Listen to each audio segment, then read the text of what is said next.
اب جناب علی یہ ریلیکس ناشتہ واشتہ کیا، باتیں تھی کی کہ نہیں میں آنٹی پھر میں شام کو ملاقات ہوگی، میرے پروجیکٹ کا آج پہلا دن ہے تو آرام تو بہت کر لیا، اب یہ مجھے بزی ہونا پڑے گا۔ مختلف کمپنیز میں ان کا جانا تھا، وزٹ تھا، جاتی رہیں روز جا کے جناب علی، وہ تقریباً 6-7 بجے واپسی ہوتی ہے ان کی، اور آ کے دوپہر کھانے ہی کہیں راستے میں ہی چھوٹا موٹا کوئی برگر ورگر لے کے کھا لیتی تھی وہ، تو نیچرلی شام میں بھی بھوک لگتی ہے ان کو زیادہ۔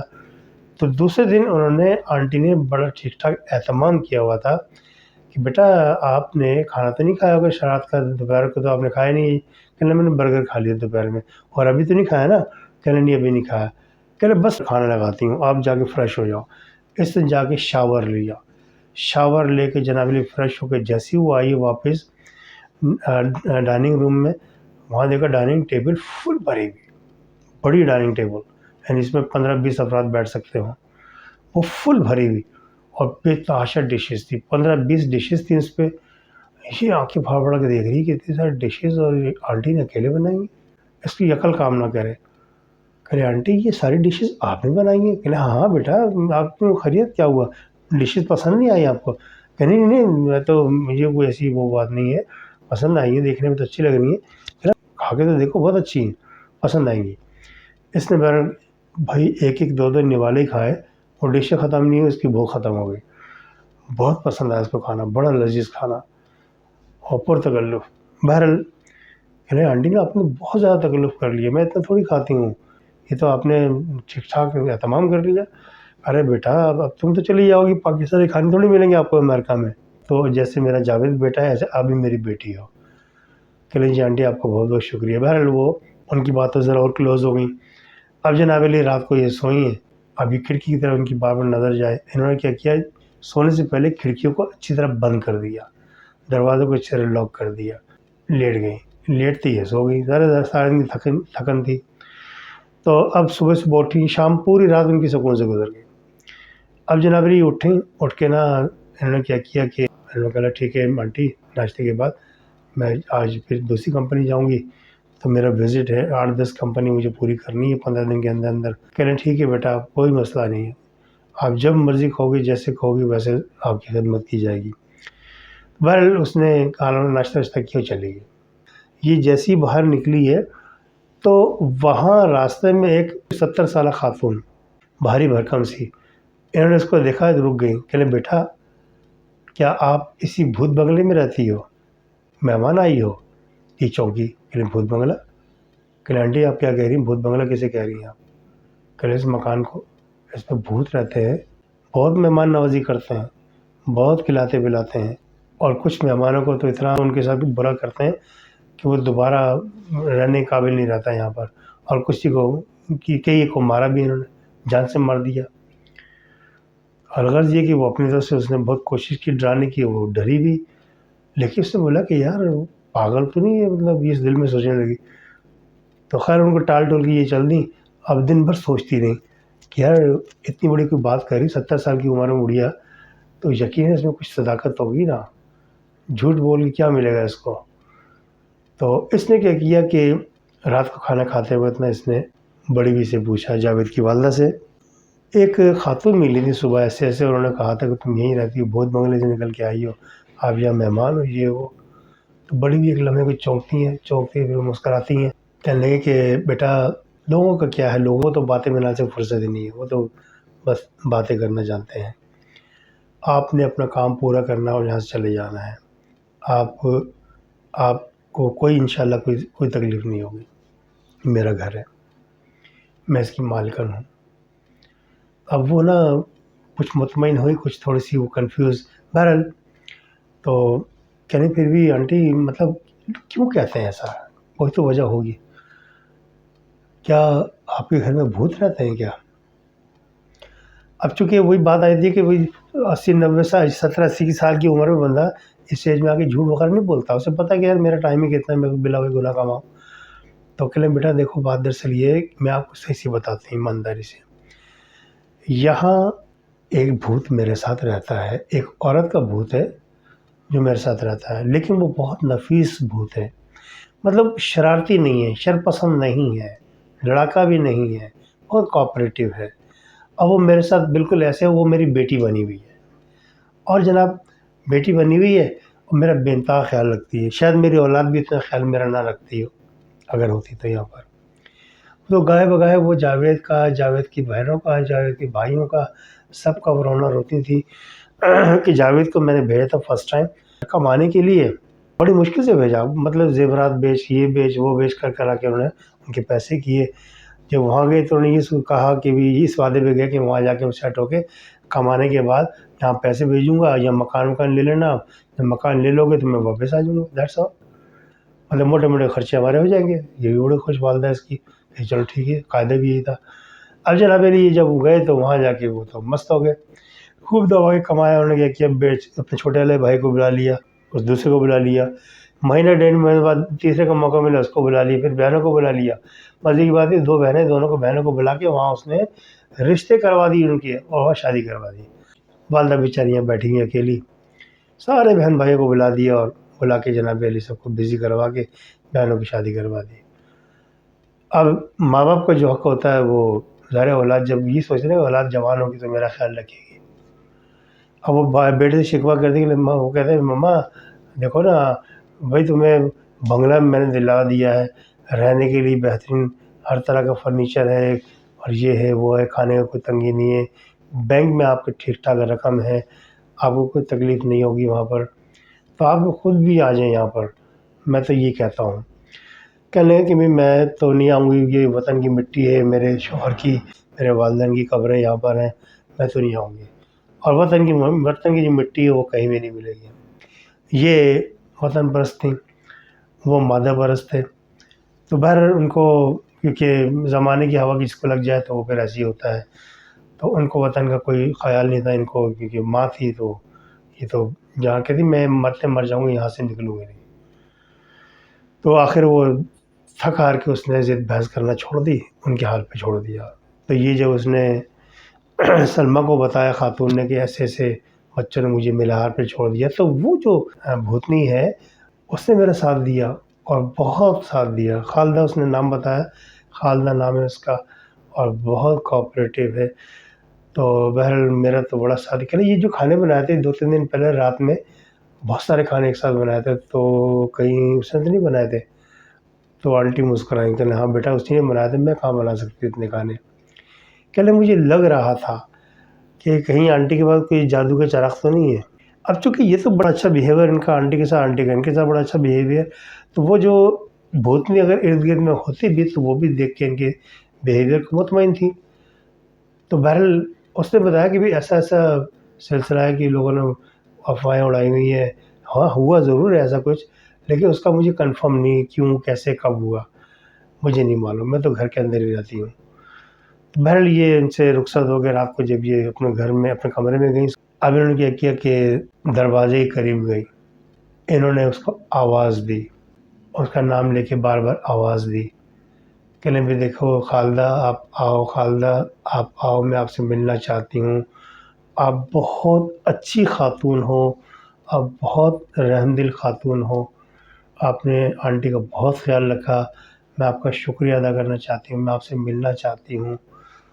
تو بہرحال یہ کہ اس قسم کی باتیں وہ مسلسل کر رہی تھی۔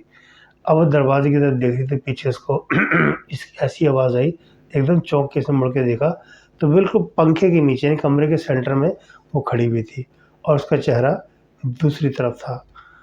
کہنے خالدہ، کہتی جی، کہنے آپ یہاں کیسے آ گئی؟ دروازہ تو کہنے میرے لیے کوئی مسئلہ نہیں کہ میں کہیں سے بھی آ سکتی ہوں، میں انسان نہیں ہوں۔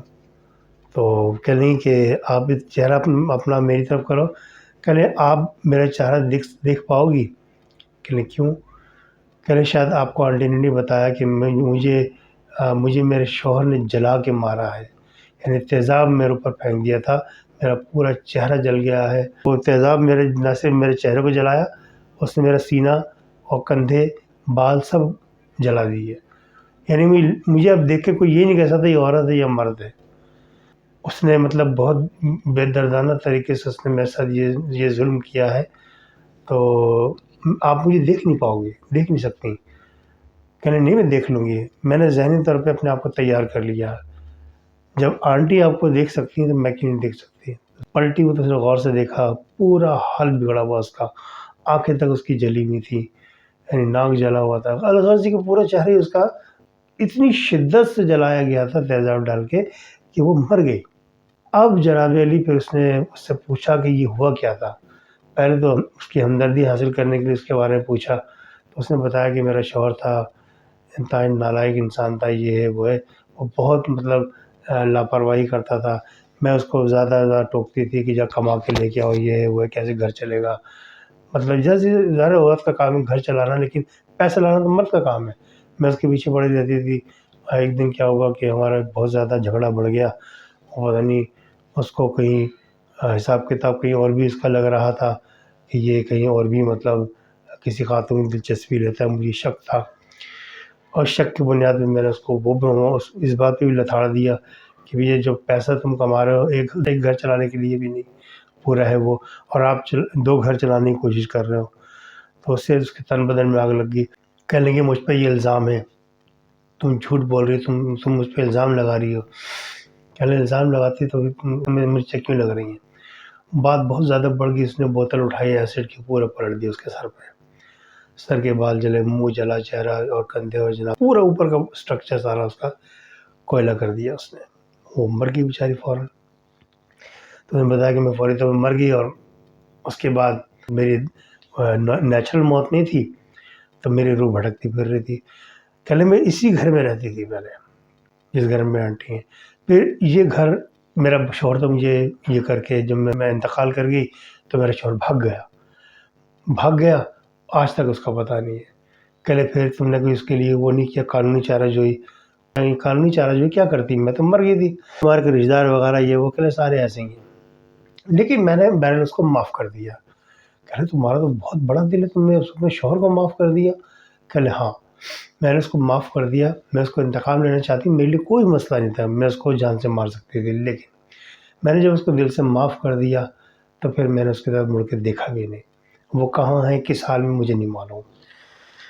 تو بہرحال اس کو بڑا اپریشیٹ کرتی ہے کہ تم بہت بہادر خاتون ہو، ہے نا، اللہ تعالیٰ آپ کے معاملات کو آسان کرے، میری دعائیں آپ کے ساتھ ہیں۔ آپ نے آنٹی کا بھی بڑا خیال رکھا ہے، جاوید کی جب پتہ لگے گا تو بڑا خوش ہوگا۔ نہیں، جاوید کو بتانے کی ضرورت نہیں ہے، جاوید کو بتائے کہ ان کی والدہ نارمل زندگی گزار رہی ہیں، میرا ساتھ ان کا ظاہر مت کیجیے گا۔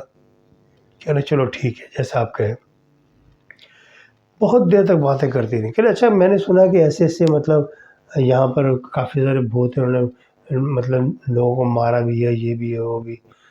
کہنے نہیں، کافی ساری بھوتیں میں اکیلی یہاں پر، میری موجودگی میں کوئی مائی کا لال یہاں نہیں آ سکتا۔ آنٹی سے مجھے محبت ہے، انہوں نے مجھے بیٹی بنایا ہوا ہے، اور ان کی محبت کی وجہ سے میں سکون سے ہوں، اور نہ جتنی تکلیف مجھے اذیت ابھی بھی جلنے کی ابھی بھی ہوتی ہے، میں بتا نہیں سکتی، لیکن ان کی محبت ہے کہ میں خوش ہوں ان کے ساتھ، تو مجھے اس کی تکلیف کا احساس نہیں ہوتا۔ تو الغرض جی کی بہت باتیں اس نے بتائیں، بہت اس کی باتیں آنٹی کے بارے میں، اپنے شوہر کے بارے میں، اور ان کے رشتہ داروں کے بارے میں بہت کی باتیں۔ اس نے جو سوال کی اس نے جوابات دیے، پھر اس کے بارے میں اس نے بہت کچھ پوچھا، اس نے بتایا۔ الغرض جی کا کافی ٹائم گزر گیا، کہنے آپ نے مجھے وہ چیز جو میں نے سوال کیا تھا آپ نے گول کر دیا، مجھے 2 افراد کا قتل، کہنے وہ ایک بلڈنگ سے، ہمارے برابر کی بلڈنگ تھی ان کے یہاں، کہنے وہ دھکا دیا تھا کسی کے، وہ اصل میں وہ جو بندہ تھا ولسن نام تھا اس کا، وہ پلان کر رہا تھا کہ بڑی بھی اکیلی رہتی ہیں، جا کے غلط دبوچ دیں گے، لیکن ان کے وہ مال نہیں ہے، نہ سونا ہے، نہ مال ہے، نہ پیسہ ہے، پیسہ پتہ نہیں کہاں رکھتی ہیں، تو ظاہر ہے تو بینک میں رکھتی ہیں، تو گھر میں کچھ بھی نہیں ہے ایسی چیز۔ کہنا پھر یہ کہ ان کو مار کے جو تھوڑا بہت سامان ہے وہ اٹھا کے لے جائیں گے، یہ پلان کر رہے تھے۔ مجھے بھنک پڑ گئی، میں گئی وہیں سے اس کو دھکا دیا، ظاہر اوروں کا تو کوئی قصور نہیں تھا، مین پلانر وہی تھا، میں نے اس کو دھکا دیا، سیدھا گراؤنڈ فلور پہ آگے گرا روڈ پہ اور فارغ ہو گیا۔ یہ اس سزا کا وہ حقدار تھا کیونکہ اس کی نیت صحیح نہیں تھی، وہ یہ کرنا چاہتا تھا، اگر میں نہیں کرتی اس کے ساتھ تو وہ والدہ جو میری ہے ان کو مار دیتا وہ، کہ نہیں تم نے صحیح کیا، حق بجانی وہ آپ۔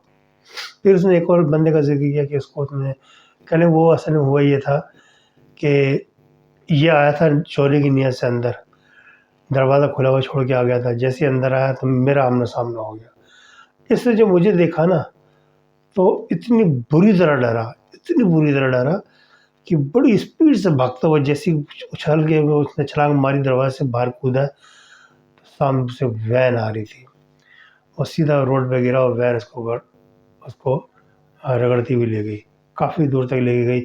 جب اس کو احساس ہوا، جو نکلا وین والا، اس نے دیکھا تو اس کا کام پورا ہو چکا تھا۔ کہہ لیں یہ حادثاتی طور پہ ہوا تھا، میرا مقصد اس کو مارنا نہیں تھا۔ بہرحال وہ کافی دیر گپ شپ ماری، انہوں نے کافی ان کی آپس میں انڈرسٹینڈنگ ہوگی۔ بہرحال باقی جو اس کے دن تھے وہ بڑے سکون سے گزرے وہاں پر، پھر کوئی کسی قسم کوئی مسئلہ پیدا نہیں ہوا۔ جو اس کو نظر آیا وہ بھی دراصل اسی کا تھا۔ اب یہ جناب جو فارغ ہو گئی یہاں سے، تو یہ گئی لاہور گئی تو بہت سارے احباب سے اس کی کاروباری میٹنگز تھیں۔